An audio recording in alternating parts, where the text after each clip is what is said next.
Hello everyone welcome to my mini video. मेरो नाम अनु राई। मेरो घर चाहिँ सङ्घसभा चैनपुर नगरपालिकामा पर्छ। तर म चाहिँ अहिले हाल खातबारी नगरपालिका 1 दसमुरे भन्ने गाउँमा छु। यो गाउँ चाहिँ मलाई एकदमै राम्रो लाग्यो। यहाँ चाहिँ एकदमै धेरै उत्पादनहरू हुँदो रहेछ। तपाईँहरूलाई म के उत्पादन भएको छ है, के फलिरहेको छ अहिले म तपाईँलाई देखाउँछु है त गाइज। एकैछिन पर्खिनुहोस्। आज चाहिँ मिति 2083 साल असार 20 गते यो भिडियो चाहिँ मैले बनाएको है। अनि असारको महिनामा चाहिँ यहाँ चाहिँ के उत्पादन भएको छ है तपाईँहरूलाई म सबै देखाउँछु। मेरो सानो यहाँ दिदीको छोरा चाहिँ यहाँ चकचक गर्न आउँदै हुनुहुन्छ। उहाँको नाम चाहिँ मिसन राई हो। हेलो गर्नु त।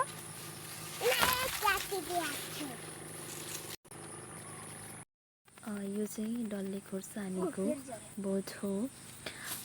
यसलाई चाहिँ टायर भित्र माटो लगाएर रोप्नु भएको छ। अनि यो चाहिँ पुरानो बोट रहेछ। तपाईँलाई नयाँ बोट देखाउँछु है त। यो चाहिँ यसपालि रोप्नु भएको नयाँ बिरुवा रहेछ। यसले पनि उत्पादन एकदमै राम्रोसँग दिएको छ है, राम्रोसँग नि फलेको छ। एकदमै पिरो पनि छ, एकदम लोकल डल्ले प्योर खोर्सानी यो चाहिँ।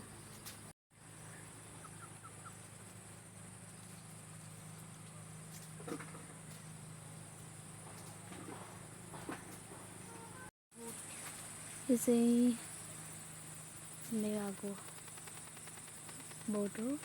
अनि मेवा पनि फलिरहेको छ अहिले।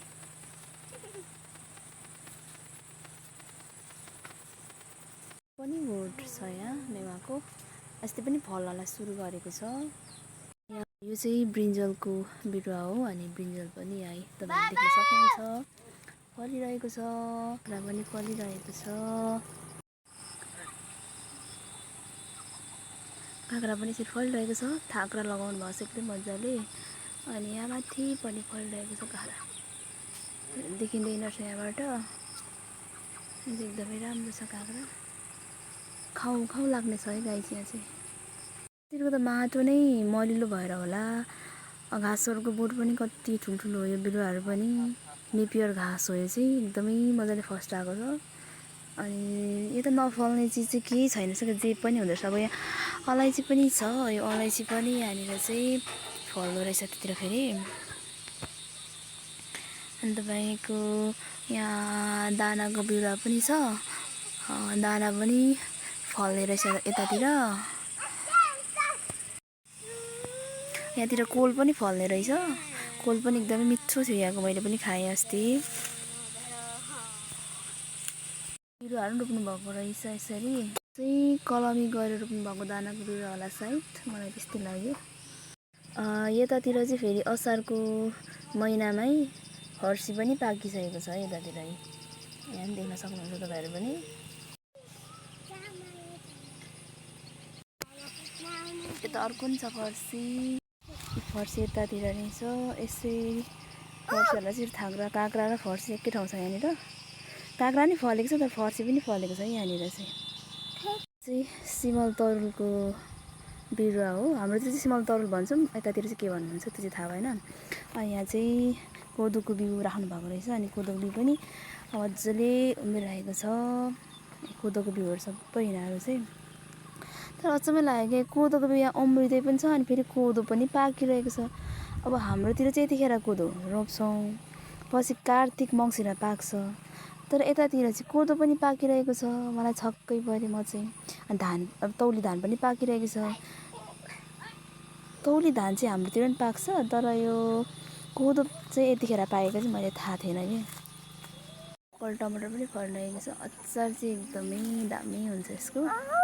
यहाँ पानीको पनि एकदमै सुविधा छ क्या फेरि, एकदम मिठो पानी, मुलको पानी खानु पाइन्छ यतातिर। अनि उखु पनि पाइन्छ। उखु पनि यस बिरुवा चाहिँ यस्तो छ उखुको चाहिँ। तर यो उखु मिठो हुने रहेछ, यो मिठो खालको रहेछ है गाइस यो उखु चाहिँ। कसको टमाटर हो भाइ यो? आँपको बिरुवा, आँप पनि फल्छ यतातिर। कटहर पनि फल्दो रहेछ। यो के को बिरुवा हो? अँ यता हेर्नुहोस् त। यहाँ फर्सी बढिरहेको छ अनि यतातिर चारोको पनि दुःख चाहिँ नहुने रहेछ। मानेहरू यो चारोहरू कति धेरै पाएको। हाम्रोतिर चाहिँ चारोको एकदम अभाव हुन्छ, यतातिर चाहिँ चारो पाइँदो रहेछ। यो कसको दानाको बिरुवा हो? तपाईँहरूको होइन? ए कति राम्रो बिरुवा नि, भाइ जस्तै। दानाको बिरुवा चाहिँ यसरी रोप्नु पर्दो रहेछ है। यतातिर मकै पनि फलिरहेको छ।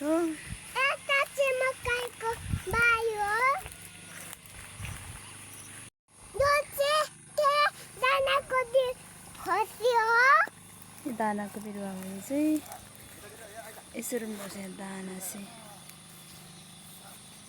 ल यहाँ हेर्नुहोस् है त, यो चाहिँ कोदो पाकेको हो। यो पाङ्दुरे कोदो भन्ने हुन्थ्यो। यस्तो कोदो चाहिँ मैले फर्स्ट टाइम देखेको हो। हाम्रोतिर चाहिँ यस्तो कोदो हुँदैन। अनि कोदोहरू चाहिँ पाकेको रहेछ यो चाहिँ। अनि यस्तो हुँदो रहेछ यतातिर कोदो। पाङ्दुरे कोदो चाहिँ असारको महिनामा है गाई छोरी। यो चाहिँ असारको महिनामा चाहिँ कोदो पाकेको मैले पहिलोचोटि देखेको। कोदोहरू पाकिरहेको छ। यतातिरको सबैजना मान्छेहरू है मजाले काम गर्ने क्या, मिलेर काम गर्नुहुँदो रहेछ। काम गरिराख्नुहुन्छ, घाम पनि नभनिकन। त्यस्तो आजको त्यस्तो दिउँसो एकदमै घाम लाग्छ, तर सधैँभरि नै त्यसरी घाममा पनि काम गरिराख्नु हुँदो रहेछ। बानी पर्नु भएर पनि होला त्यो चाहिँ। यो चाहिँ पाङ्दुरे कोदो हो गाइजहरू। असार महिनाको 20 गते चाहिँ यहाँ कोदो पाकिरहेको छ खादबारीमा चाहिँ। हाम्रोतिर चाहिँ यतिखेर रोप्ने बेला भएको छ। यो कोदो चाहिँ चैत महिनामा रोप्नु भएको रहेछ उहाँहरूले। अहिले पाकिरहेको छ। खेत रोप्नको लागि आली काट्दै हुनुहुन्छ। तल हुनुहुन्छ दिदीहरू चाहिँ। यहाँ 2-3 घरको मिलेर काम गर्नुहुँदो रहेछ। त्यहाँनिर हुनुहुन्छ छेलिनमा घाँसले। यतातिर घाँस पनि छ, खेत पनि खन्दै हुनुहुन्छ। पाङ्दुरे कोदो चाहिँ गाई चाहिँ यस्तो हुँदो रहेछ है, मजाले फलिरहेको छ पाङ्दुरे कोदो। के हो त नानी? तपाईँहरूको हो यो? कसको हो? नेपालको हो। हाम्रो दिदी घर चाहिँ यहाँ माथि छ। गाउँको नाम चाहिँ 10 मुरे। उत्पादन चाहिँ फेरि जे पनि हुन्छ, धेरै उत्पादन भएरै होला सायद 10 मुरे राखेको हो गाउँको नाम। मलाई त्यस्तै लाग्यो। बिरुवाहरू रहेछ यो भर्खरको। हो यतातिर अब कोदो छ। कस्तो मजाले फलिरहेको छ। असारको समयमा कोदो फलिरहेको छ। असारको महिनामा चाहिँ मैले कोदो फलेको चाहिँ फर्स्ट टाइम देखेको। हेलो, कहाँ जानुभएको? सानो नानी चाहिँ मेरो दिदीको छोरा। कहाँ जानुभएको? गङ्गटा पक्रिनु गएको अरे नानी चाहिँ।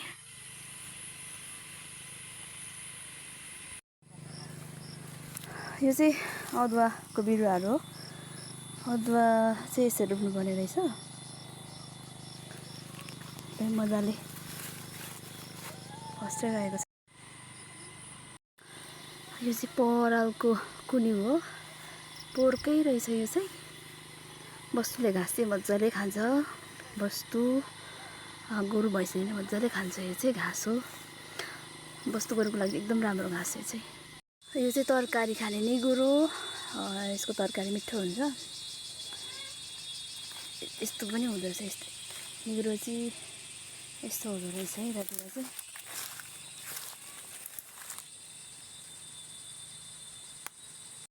यो चाहिँ फुलजल रोप्नु भएको रहेछ। हाम्रोतिर चाहिँ अर्कै रातो हुन्छ, यतातिर चाहिँ फेरि अर्कै खालको हुँदो रहेछ। सेतो खालको कि क्या हो यो चाहिँ फुल तरुलको बिरुवाहरू हो। यसो रोप्नु भएको छ यो चाहिँ। हाम्रोतिर चाहिँ सुँगुरलाई चारो दिनको लागि विशेष प्रयोग गरिन्छ। अनि बोटहरू पनि गाईबस्तुले घाँसहरू पनि खान्छ। यतातिर चाहिँ जङ्गलतिर पनि यस्तो मजाले जलगा पाइँदो रहेछ, हाम्रोतिर चाहिँ पाइँदैन फेरि। यतातिर पानीको चाहिँ दुःख रहेन रहेछ है, यतातिर एकदमै पानी चाहिँ प्रशस्तै मात्रामा पाइँदो रहेछ, खाने पनि सफा स्वच्छ। यहाँ चाहिँ दुईवटा आल रहेछ, मास्तर र तल्लो। तर यो बिरुवा चाहिँ के हो यो चाहिँ मैले चिनिनँ, यो कति राम्रो, हेर्नुलाई एकदमै राम्रो रहेछ। के को बिरुवा हो त्यो चाहिँ थाहा भएन मलाई। त्यहाँ पर पनि रहेछ कुनामा पनि। यतातिर अदुवा चाहिँ एकदमै धेरै खेती लाउनु हुँदैछ है, के हो हुँदैछ खै। यतातिर पनि अदुवाको बिरुवा छ, त्यहाँ पनि अदुवाको बिरुवा छ। यो चाहिँ यतातिर खोल छ हो, पानी परेको बेला चाहिँ एकदमै ठुलो हुन्छ फेरि खोल छ। यहाँ पर चाहिँ यो सालघारीहरू पनि छ फेरि। बेसी भनौँ भने सबै उत्पादन हुन्छ। त्यहाँ चाहिँ फुलतरुन भएको रहेछ। यहाँनिर चाहिँ भर्खरै काटिसक्नु भएको छ तौली धान। फेरि यसलाई यहाँ फेरि रोप्नु हुने रहेछ, फेरि यसको लागि नि बिउ राख्नु भएको छ। यहाँतिर चाहिँ घाँस पनि फेरि कस्तो मजाको। अब चाहिँ आयो नि त हाम्रोतिर हुने फुलतरु चाहिँ ठ्याक्कै यही हो।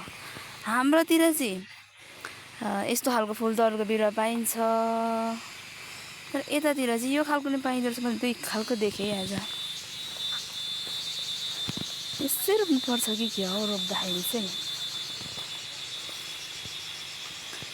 दानाको बिरुवाहरू यसरी रोप्नु भएको रहेछ। हेर्नुहोस् है त, यो चाहिँ अदुवा।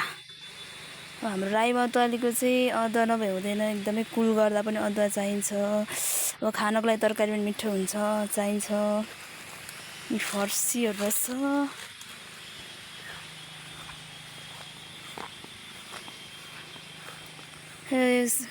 यो खेत हो, खेतमा सिरोहरू पनि एकदमै राम्रो छ। भर्खर धान काटिसक्नु भएको छ, पर अस्ति फेरि रोप्नुको लागि रेडी गर्दै हुनुहुन्छ। यो 10 मुरे भन्ने ठाउँ एकदमै अचम्मको रहेछ क्या गाइजहरू।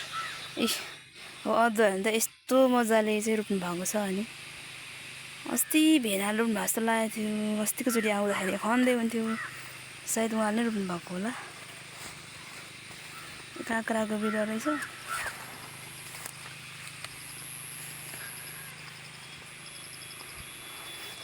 आज मार्नु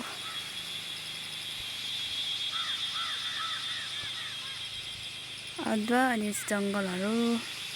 यो पारिपट्टि यो 10 मुरे भन्ने ठाउँ चाहिँ यस्तो छ है साथी, एकदमै राम्रो उत्पादन पनि जे पनि हुने। त्यहाँ हाम्रो दिदी चाहिँ आली काट्न आउनु भएको छ, काम गर्दै हुनुहुन्छ। खेत छ, तर एकदम राम्रो उत्पादन हुने ठाउँ 10 मुरे भन्ने ठाउँ चाहिँ।